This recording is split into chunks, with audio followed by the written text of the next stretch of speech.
Good morning. This week on Cooking on the Fly, we're going to be flying up to Butte Inlet. That's about 117 nautical miles northwest of Vancouver. We're going up to where the salmon are big, the grizzly bears are fierce, and the cooking is fantastic, as you're going to see. Our route today is going to bring us up the Georgia Strait. We're going to stay on the west side of Texada Island, and we're going to intersect Cortez Island, and then we're going to hang a bit of a right over to Reza Island, ricochet off Stewart Island, and then go right up the inlet. Beautiful country. You're going to think you're in the Switzerland fjords when you see the water, the fish, the wildlife. Today we're flying with Shandor and Adam, who are the expert fishermen, and we've got Chef Angela here who will cook a feast if they can deliver the fish. When we come back, we're going to be high above the Gulf Islands, flying north to Butte Inlet.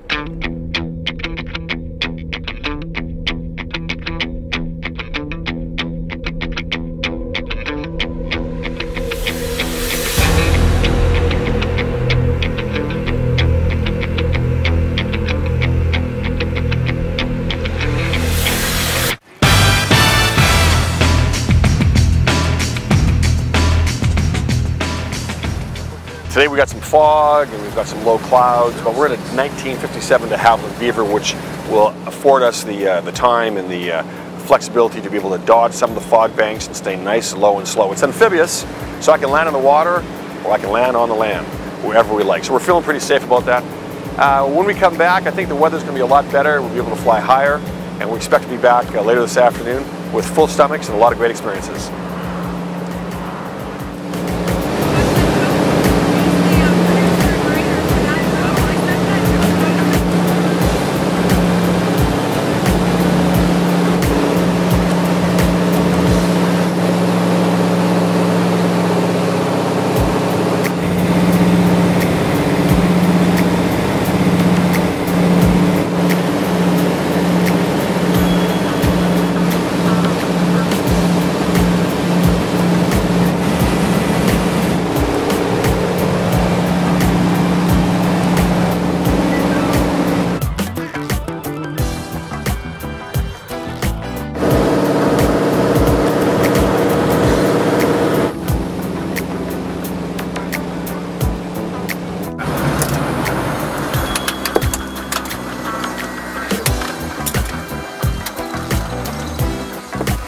Really middle of nowhere, guys.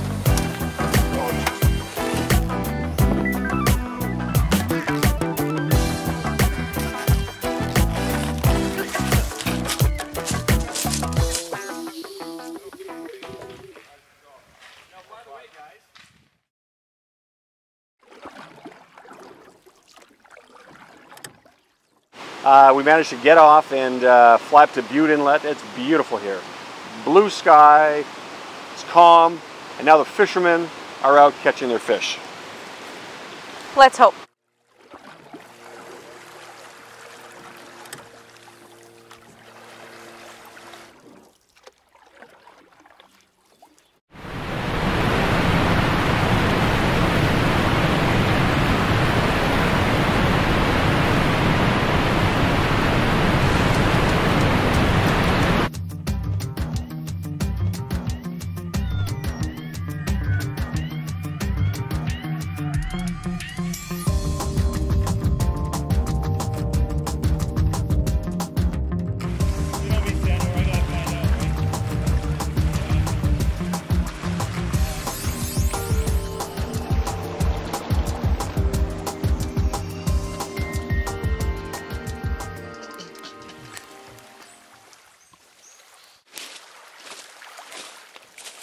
Okay, so we managed to catch ourselves a fish, and we're now going to go over filleting that fish.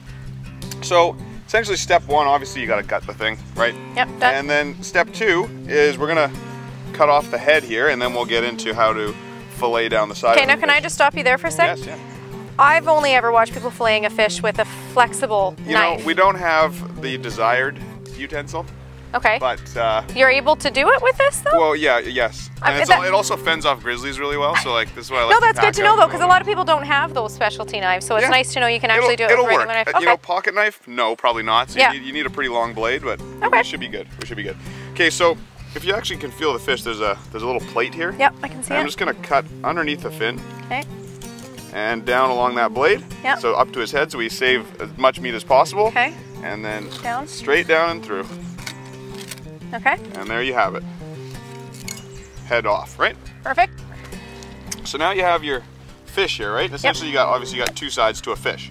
So I'm gonna start on this side, and the idea is we're gonna work our way along the spine. Now, people do this two different ways. They'll actually cut it so all of these bones come off, and then they'll fillet them afterwards. Okay. Which, with a less accurate knife, is probably a good way to go. Okay. So, we're gonna start by finding the top of this. Okay, you can also see there's a bone there, a bone. And we'll go make a little incision along the top. Work your knife down the spine.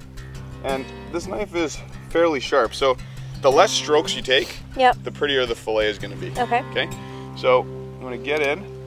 You should hear some popping, because that's these bones that are coming up through the fish here. Okay. And so once we have a nice incision, we're essentially just working our way down the fish all the way out to the tail. And Come there on, it's that easy. is your, hold on, we'll get a good shot of this. Wow, I'm impressed. There's also a little fin here that you kind of want to, Yeah. there we go, we got her. But as you can see, there's a nice salmon fillet. Wow. Okay. Okay, so that's excellent. So you want to keep, working your way back, lots of pressure on there. Yeah. And eventually you're going to get to the end, and we want to poke the knife through. It'll help us with getting to the tail. So yeah, give it a good put. There you go, you're through, and work all the way back out to the tail. That. Beautiful. Let's flip this over. Come on. Oh, I didn't get quite through here. Hold on. Okay. Now, can I just cut the fin off there? Not there. So let's lift it up. Yeah. Yeah. You can kind of work it that way. Yeah, exactly. There you go. Okay, not as flawless as you, but not bad. That's okay. Yeah. Although I am doing the harder side. Very good. And then let's slice this again in here. Yeah. Beautiful. Yeah. You cut right through the bones. That's fine, because we can clean that up after. Excellent. Perfect. Flip that over, layer down. And then we just Again, trim a little all bit of that trim off. But we are Okay, good to go. mine doesn't look quite as pretty as yours does, but it's not bad for a first go. Okay, so what size would you like, Angela? Just portion size, so it depends on how hungry you are. Okay, so let's do about there. Sure, that works.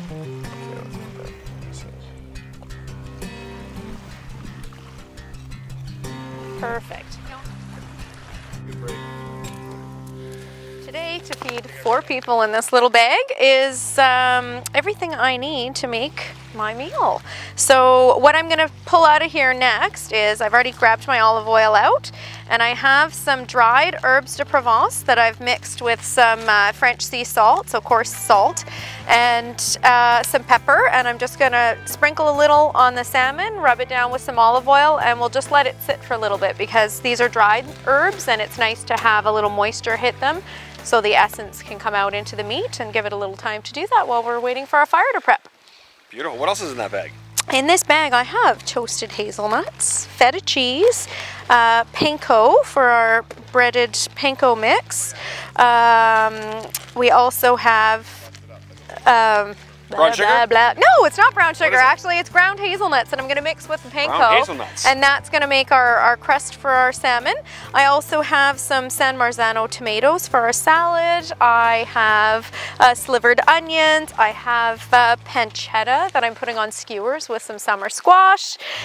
These are perfect in season right now. These are little soft summer squashes. You don't have to remove the rind. It's completely edible. And so I'm going to thread these on skewers with pancetta and brush them with olive oil and some herbs de Provence, and we're going to grill those over the fire also, and then we'll have a nice little salad with our salmon.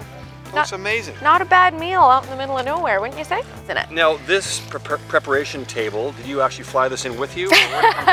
Absolutely. It's my lucky prep table. I bring it with me everywhere. No, we found this on the beach actually, and it was laying here just as is. You use what you got, right? That's what cooking on the fly is all about. Only in beautiful British Columbia. I'd say. Pretty nice. I'm going to put some seasoning on this salmon. Hopefully that eagle that's flying out there isn't going to swoop down and steal it from me.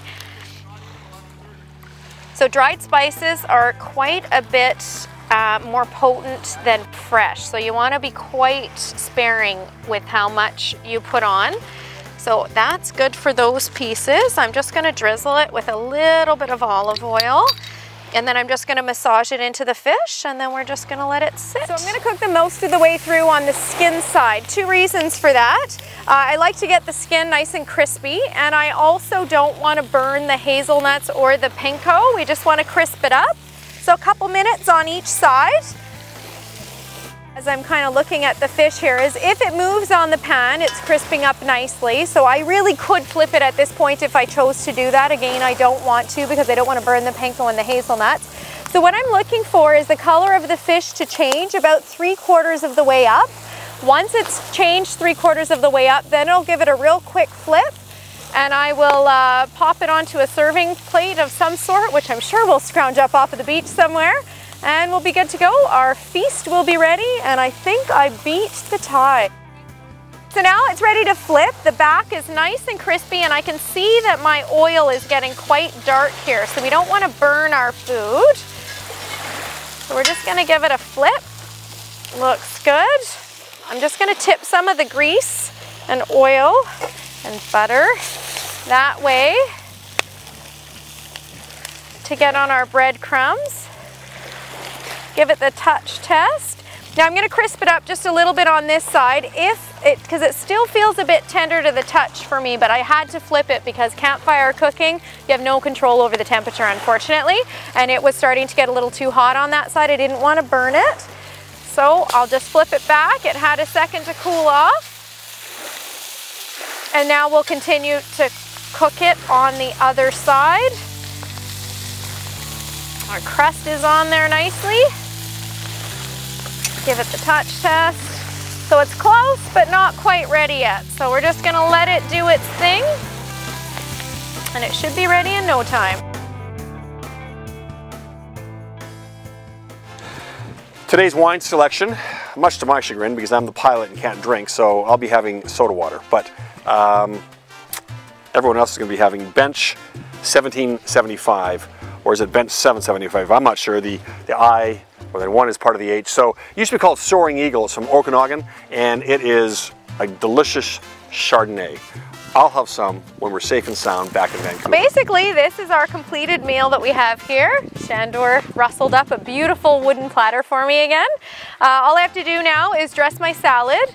All I'm using is some olive oil and some lemon, and then I'm gonna toss it and taste it because the pancetta is salty, which I decided to add in at the last minute, and the feta cheese is also salty. You have to be very careful not to add too much salt. So I have a little trick when you're squeezing lemons when you're out in the wild like this. If you put your hand here and squeeze the lemon over your hand, your fingers will catch any of the seeds and you won't be chomping on seeds. So I'll toss that seed. You're gonna need a fair amount of lemon because again, this is in place of vinegar because I didn't want to have to worry about bringing yet another thing. Give it a little toss. Look at that salad. Beautiful.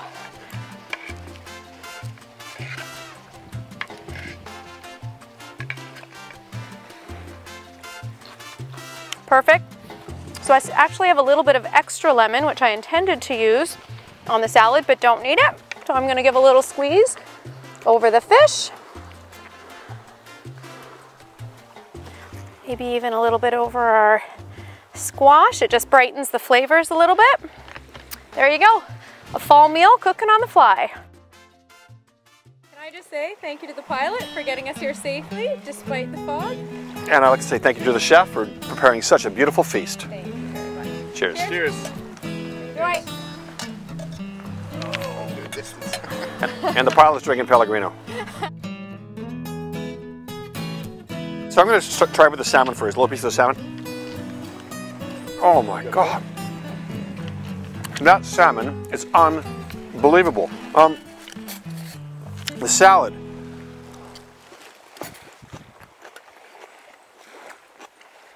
I wish I would have had this yesterday because I was playing Scrabble with my son and I was just trying to define the word outdone. I could use this as an example. You have outdone yourself today. Oh, that is Glad you fantastic. enjoyed it. That is fantastic.